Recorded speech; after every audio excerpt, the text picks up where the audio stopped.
Victor. Good to hear from you and see you. Good to see you as well, sir. Okay. Yeah, tell me a little bit about this. What are you trying to do, and why is it so important to preserve our African American veterans' history? So I think I could start in the beginning, right? I'm the eighth person in my family to serve in the military. And, for me, that doesn't mean anything special. It was just my turn, right? Right. But this, my father was a Vietnam guy. Grandfather was a World War II veteran. My grandfather's uncle was a World War I vet. So my family is reflective of many families in the black community, right? When the nation has called, no matter what condition in which they were treating us in, we've always fought for the opportunity to fight for freedom, even when that same freedom was denied us.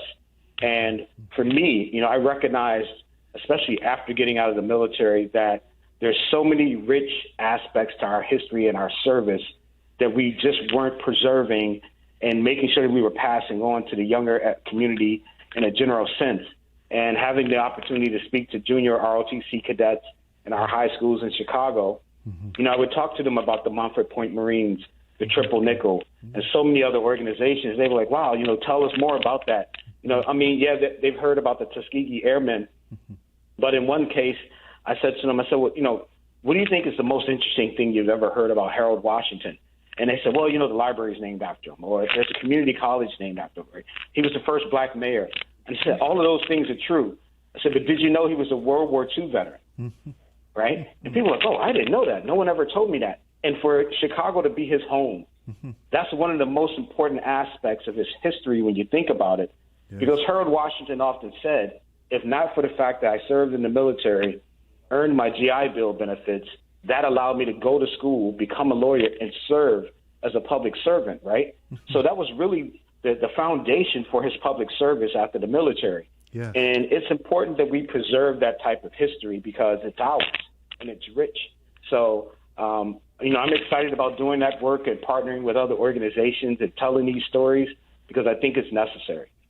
Yeah, that's really, really profound what you said, Victor, because you were making me think that, with Harold Washington and with many of our service members, that training, that discipline that they developed carries over into civilian life. And we now talk about, people transitioning from active duty, to civilian life. And that is a really important point for people to realize that many of the things that they picked up, those skills in the military, are actually translatable into real life situations.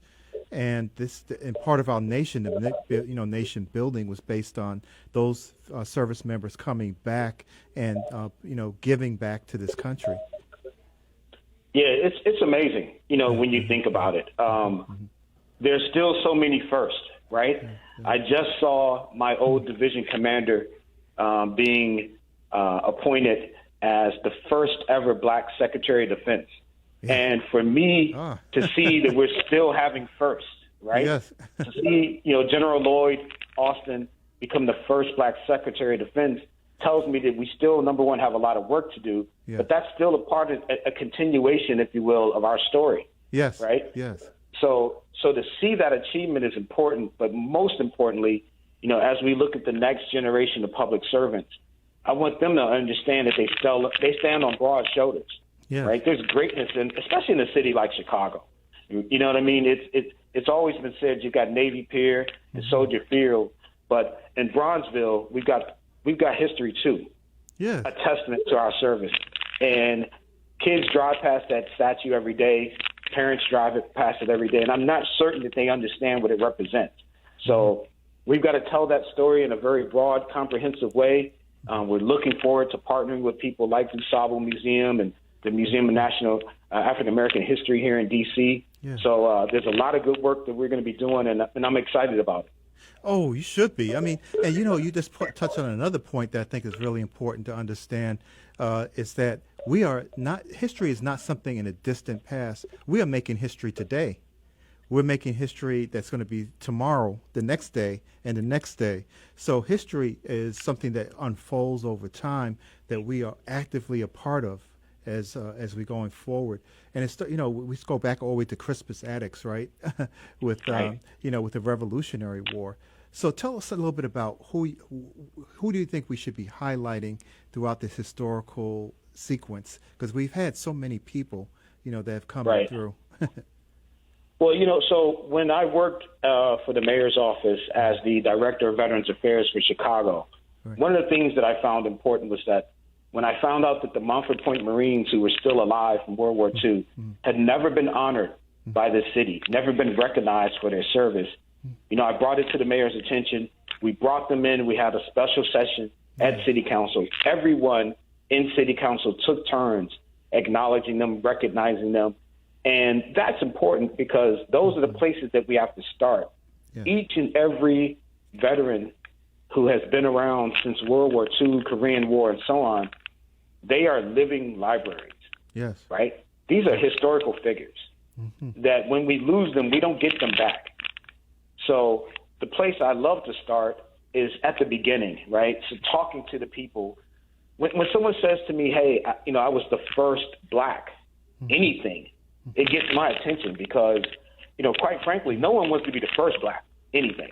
That first black sailor, Marine, airman, soldier, they caught hell just to get the ability to wear that uniform. And many of them caught hell when they came home with it, right? Right. My grandfather, when he came home from World War II, people told him, like, hey, if you're going to the South, don't let them catch you in that uniform or they'll hang you. Yes. And to hear that you risked your life abroad, you worked your way to get back home, and to know that your service can cost you your life back in the States is a testament to the intestinal fortitude that our forefathers, so to speak, shared and embraced. So where we want to start is with those older organizations, but also building a network, if you will, on how we support newer organizations that support our veterans, help them become homeowners, start businesses, use their GI Bills to pursue their education. All of that's vital for us because at the end of the day, our history can only be preserved by us if we do the work. Because if someone else does it, they will tell a version of our history that will make them look favorable. Yes. Right? And that's not the total truth. And, I think back on when General Honore came to Chicago, and we had a great conversation with him, and he had the junior ROTC cadets in the building. He said, you guys are the future of our service, right? And I often tell people, I'm today, I'm not the future. The young people are, but if we don't arm them with the truth, we don't give them their history, Yes. what empowerment are they going to have when times get rough, when people doubt their abilities and skills? So, I think it's incumbent on us to bring the right partners to the table, like, the Black Veteran Project, for example. They do an excellent job of encapsulating historical facts about Black veterans, but also making sure that we're sharing it and archiving it in a way that people can have access to it. Yes. So that's where some of the work is going to start. I'm excited about the fact that we can have those kinds of partners on the radio and talk about those experiences. I look forward to getting more African-American veterans to come out to Congress, get their information captured in the Library of Congress, because at the end of the day, right, our traditions are critical and they're important. Just like we had the Green Book that taught us and helped us understand how to get to and from safely. Yes. We need a Green Book today, right, on how to get to and fro safely. And whether you're wearing the uniform or you're not, it's important and it's vital that you have a good sense of yourself that allows you to move forward. So it's really great work, man. And I'm excited to have good partners, as you know, people like you. You were one of my public health godfathers. I would talk to you and Terry Mason and Eric Whitaker and Joe Harrington, and you guys gave us food, but you gave us perspective, and I think that's important as we move forward as a community. Yeah, and one of the things that you were mentioning with General Honore, I mean, and it's just really it's a testament to how important Black veterans are. I mean, Nancy Pelosi, when our capital was being placed under an insurrection, a siege of our Constitution and our governmental foundation, asked General Honore to come in to help to make sure the Capitol all those things were going the correct way. And we've played vital roles in this history of this country from the very inception. And so that's really really important point to bring up. And so, as we're doing this, what can we do to make sure that we're letting our people who are in legislative roles and have those, and even in the institutional roles for school, education in schools, that is integrated into the educational system and also into legislative, funding, and making sure that these things can actually be supported because it's so vital. Right. So, I think those are very important questions. On the local level, part of what we need to do is engage the Black Caucus on the state level and say, hey, we are national treasures. We still have people within our communities, the Black WACs, for example, who were the women who served during World War II. There's a few of them still around that we need to be holding up and lifting up, right? Yes. One of the things that I have been pushing for is a recognition award for service in Harold Washington's name for those exemplary veterans out there who are doing great work every single day, helping the community, leading in so many different ways. I think those folks need to be recognized, and why not do it in the name of someone like Harold Washington? The legislative piece is that we need every legislator who asks us for our vote to in turn reciprocate by supporting initiatives that support Black veterans in particular, right? Yes. All of our veterans, listen, when we go forward, we serve with everybody. We fight with everybody. We risk our lives with everybody. And it's important to acknowledge and recognize that. But when we come home, we come back to the communities we left. And when we do so, it's important that we're able to leverage those skills that veterans bring back with them. So many people talk about, veterans need help. But guess what? You know who's helping veterans every day?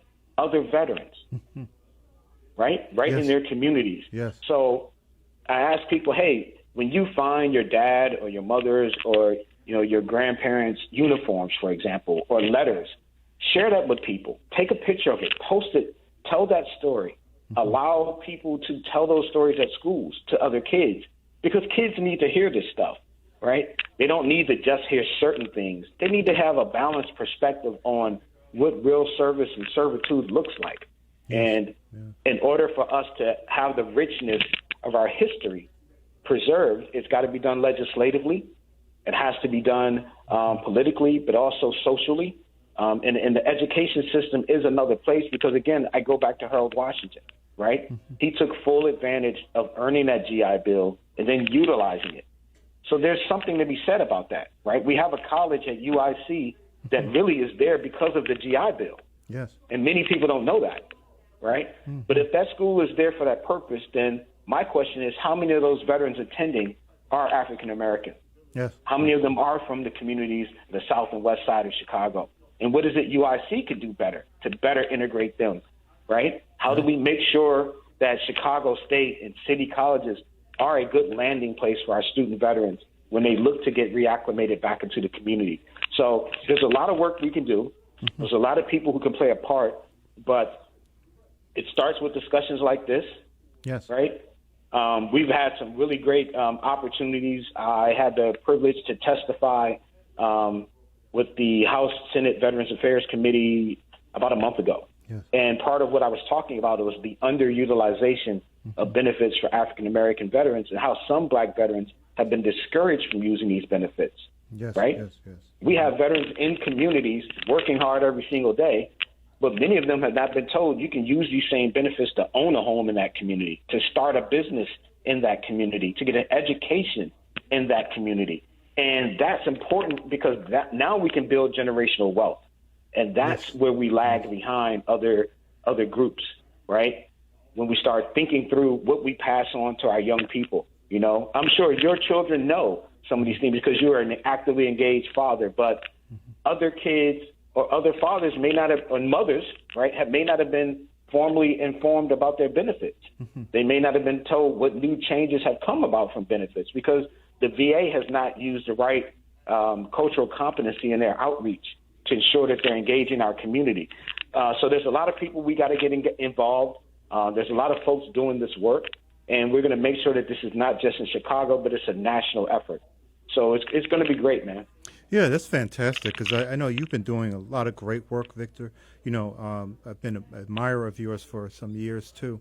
You're doing a lot in the community. You have people like Eli Williamson who's out there. Absolutely. Another Intel person. But you have people doing a lot of great things out there. But one of the things that I really wish that they would really push more is having some kind of thing, like you said, with this recognition of people who were, serving, but while they're living too. We have a tendency to look back, but people like General Honore, who I think should get his fourth and maybe even fifth star, granted to him. But you have other people who are doing things like the new commanders you were talking about, and I just feel like we have a wealth of history that is very, very motivated. Coming out of the Army was really one of the first places to integrate, and that is something that we should keep alive. It should be at the forefront of cultural change, not lagging behind. If you think about it from a historical context, Mm-hmm. the military was actually the first place to integrate. Mm-hmm. Mm-hmm. Before society, right? Yes. Before work, before restaurants, before academic institutions, the Army has started integrating well before any other group. And it may have been done out of necessity, and it may not have been done out of necessity. But the point is that it became the catalyst for everyone else to follow. At that time, there was no Air Force. It was the Army Air Corps and the Army. Yes. So those two really together as one organization started the integration, which is how we got the Tuskegee Airmen experience, because that was actually an experiment. They said, we're going to see if these blacks are smart enough to study enough to pass these tests to get an opportunity to fly. Yes. Right? Yes. And then when you think about it today, we fly, we get on the planes, we go wherever we go. We're used to seeing black pilots. Yes. Imagine a time where you had never seen a black pilot. At all. Right. At all, anywhere. Mm-hmm. And one day you see a group of black pilots. Right? Yes. How amazing was that? And the impact that it had on other people. Right? So, again, it gives us great perspective, that rich history. But it's got to be captured. And you're right. We do need to start acknowledging people and recognizing them before they leave us, because I think that's vital. And that's why I always try to give the utmost credit to those World War II groups. Yeah.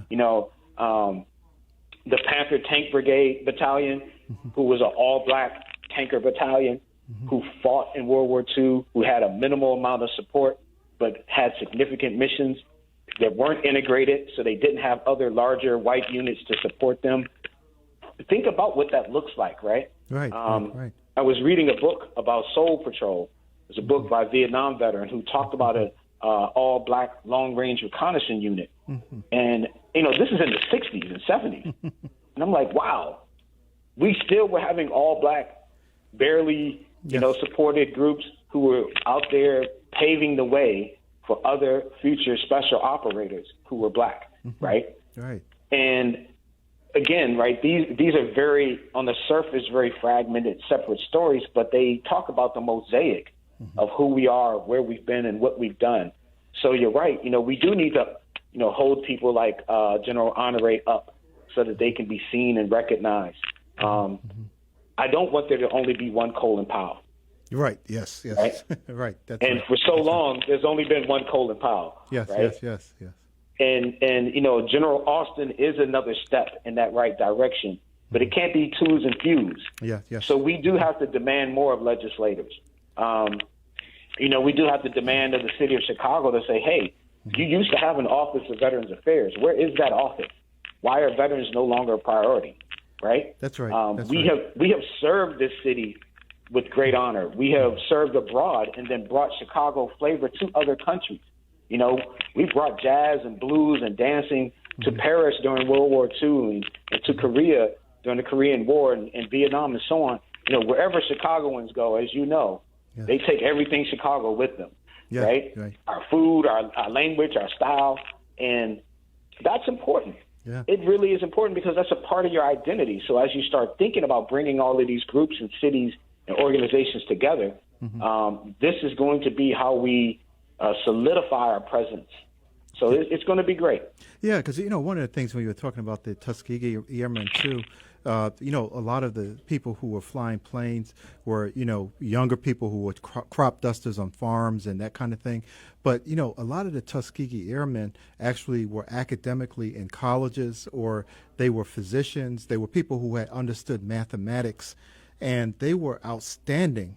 And it's like always we have to go through a higher hurdle to get someplace, right?